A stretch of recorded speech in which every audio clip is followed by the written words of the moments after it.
અહીંયા હું કાયમિકને માટે હોત કહું, અમુક આ બાપનું સ્થાન છે ને એટલે કહેવાય કે મહાનગરોમાં હું તમે વસવા ગયા છે ને તો બે હાથ જોડીને પ્રાર્થના કરું કે આ ખોબો એક જમીન જે બાયન બાપુજીએ હાંચવી રાખી છે ને હાથ પેઢી સુધીની, એને હાંચવી રાખજો. આ નવી પેઢીને મોટી કરવામાં જૂની પેઢીનું ભૂહાઈ ન જાય એટલું ધ્યાન રાખજો.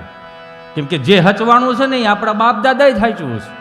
ચારધામની યાત્રામાં કોઈ વડીલો આવતા હોય, ચારધામની યાત્રામાંથી આખા ગામના વડીલો 10-15 જણા ગયા હોય ને એમાં એક 20-25 વર્ષનો યુવાન કદાચ ગયો હોય ને તો 80 વર્ષનો દાદો જે હામૈયા કરવા જતો ને એને પગે લાગે. તો આપણે પૂછીએ કે દાદા તમે 80 વર્ષના અને આ 25 વર્ષનો આને શું કામ પગે લાગ્યા? કે બાપા અમે ઢવડા કરીને તૂટી ગયા, પણ અમારી જિંદગીમાં ચારધામની યાત્રા લખી નહોતી. પણ આ 20-25 વર્ષનો યુવાન ચારધામની યાત્રામાં ગયો ને એને પગે લાગી લઈને તોય અમને ચારધામની યાત્રાનું ફળ મળે. આટલું ભોળ પણ હતું આ ગામડામાં.